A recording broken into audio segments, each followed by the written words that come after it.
ओम शांति। मुरली की कहानियाँ, इस श्रृंखला के अंदर आज की कहानी है अंगद की कहानी। अंगद के बारे में सबने सुना होगा, रामायण का एक चरित्र है और इसका वर्णन रामायण के किष्किंधा कांड में हुआ है। कहानी कुछ ऐसी है, जो अंगद था वो बाली का पुत्र था, लेकिन वो बहुत समझदार था, बुद्धिमान था और राम का बहुत अटूट भक्त था। संपूर्ण निश्चय था राम में कि ये राम वनवासी राम नहीं है, ये साधारण राजा राम नहीं है, ये भगवान के अवतार हैं। इसलिए उनका भक्त था और सुग्रीव के साथ रहता था, सुग्रीव के साथ राज्य करता था। एक बार जब राम की सीता चोरी हुई और जब राम सुग्रीव से मिले, सुग्रीव से जब उनकी मित्रता हुई, वो तो कहानी अलग है। मित्रता के बाद जब सीता को खोजने की बात चली तो पहले हनुमान को भेजा गया। हनुमान जब सीता का पता लगा के आए तो फिर सुलह के लिए दूत बनाकर, सुलह का दूत बनाकर अंगद को भेजा गया, श्री राम ने भेजा। तो जब वहाँ श्रीलंका में अंगद गए राम के दूत बनकर, तो फिर अंगद बताते हैं रावण को क्या कि तुमने बहुत बड़ा पाप किया है, श्री राम की सीता चोरी हो गई। और फिर कहता है कि श्री राम बहुत नेक दिल इंसान हैं और क्षमाशील हैं। अभी भी अगर आप सीता को वापस कर दो और अपना अपराध स्वीकार कर लो, राम की शरण में चले जाओ, तो राम तुम्हें माफ़ कर देंगे। लेकिन कहते हैं कि जो रावण था उसे बहुत अहंकार था, अपनी शक्तियों का भी और अपने बल का भी। तो उसे बहुत गुस्सा आया कि एक छोटा सा बंदर हमें शिक्षाएं दे रहा है, क्योंकि वो ब्रह्मज्ञानी भी था। तो वो कहता है, पहले तो हंसता है कि बोला तुमको पता नहीं है हमारी शक्तियों का, हम तुमको और तुम्हारे श्री राम को सबको उठा के फेंक देंगे, यहाँ आना नहीं, सीता तो मिलेगी नहीं और तुम्हें भी हम यहाँ से मिटा देंगे।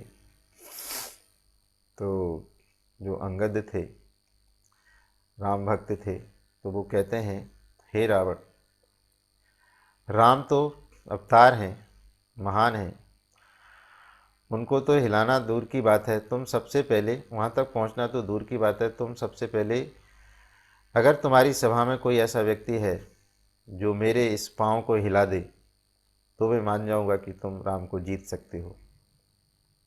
तो अंगद ने बीच सभा में अपना पैर रख दिया।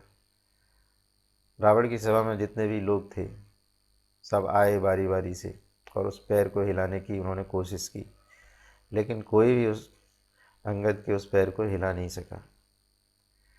तो रावण को बहुत क्रोध आया, बहुत गुस्सा आया और वो अपने सिंहासन से खड़ा होकर खुद ही अंगद के पैर को उठाने के लिए आगे बढ़ा। तो जैसे ही रावण अंगद के पैर की तरफ झुका उसे उठाने के लिए, तो अंगद ने अपना पैर निकाल लिया, अलग कर लिया और रावण से कहा, हे रावण, तू मेरे पैर पर के क्या करेगा? मेरे पैर पड़ने की ज़रूरत नहीं है, तू श्री राम के पैर पड़। श्री राम के पांव पकड़ने से, उनकी शरण में जाने से तुम पुण्यात्मा बन जाओगे, तुम्हारे सारे पाप नाश हो जाएंगे। तो ये तो थी अंगद की कहानी। अब इसका समझते हैं आध्यात्मिक रहस्य। तो वास्तव में अंगद का जो अर्थ है, वो अर्थ है कि जिसने सारे अंग दे दिए हों। किसको? परमात्मा को। वही है अंगद।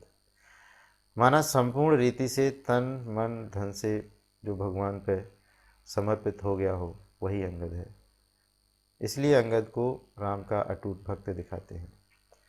तो जैसे ब्रह्मा बाबा ने सब कुछ भगवान को दे दिया, और क्या क्यों दे दिया? क्योंकि परमात्मा में संपूर्ण निश्चय था, तो निश्चय के आधार पर संपूर्ण समर्पित हो गए। जब सब कुछ भगवान को दे दिया, तन मन धन, तो फिर जिम्मेवारी किसकी बनी? भगवान की। अब परमात्मा की जिम्मेवारी है संपूर्ण निश्चय के साथ अब हम जो भी संकल्प करेंगे श्रीमत के अनुसार, जो भी निर्णय लेंगे श्रीमत के अनुसार और भगवान में संपूर्ण निश्चय के साथ, तो फिर उसमें हमारी विजय निश्चित है। इसलिए कहा गया, बाबा ने कहा निश्चय बुद्धि विजयंती, माना जिन्हें संपूर्ण निश्चय है परमात्मा में, तो उनके हर संकल्प में, हर कार्य में परमात्मा शक्ति समाई हुई है और उनका हर कार्य सफल है। माया भिन्न भिन्न रूप में पेपर लेगी, लेकिन न तो वो असफल होंगे और न माया उन्हें कुछ हिला सकेगी। तो जो अंगद की कहानी है वास्तव में निश्चय बुद्धि विजयंती इसका प्रत्यक्ष प्रमाण है कि उन्हें श्री राम में संपूर्ण निश्चय था, अटूट भक्ति थी श्री राम में, तो उनका पैर कोई भी हिला नहीं सका। तो ऐसे ही हमें परमात्मा में संपूर्ण निश्चय के साथ अपना तन मन धन बुद्धि से ही तो समर्पित करना है, कर दे कि ये सब भगवान का है, मेरा तन भी, मेरा मन भी, मेरा तन भी। तो फिर जो भी हम संकल्प लेंगे हमारा संकल्प सफल होगा। हमारा जो बुद्धि रूपी पांव है वो हिलेगा नहीं। तरह तरह से माया भिन्न भिन्न रूपों से भिन्न भिन्न समय पर पेपर लेगी, लेकिन हमारी बुद्धि को हिला नहीं सकेगी। हमारे हर संकल्प सफल होंगे, विजय होगी हर जगह। चाहे वो संकल्प हमें कोई विकार को जीतने के लिए किया है, चाहे वो संकल्प हमें कोई सेवा के लिए लिया है, पर वो श्रीमत के अनुसार होगा और परमात्मा में संपूर्ण निश्चय के अनुसार होगा, तो वो जरूर सफल होगा। उसमें विजय हमारी जरूर होगी, निश्चित ही विजय समाई हुई है। तो निश्चय बुद्धि विजयंती। तो इससे यही प्रेरणा मिलती है कि हमें भी परमात्मा में संपूर्ण निश्चय रखना है, परमात्मा को बुद्धि से सब कुछ समर्पित कर देना है, बुद्धि भी समर्पित कर देनी है।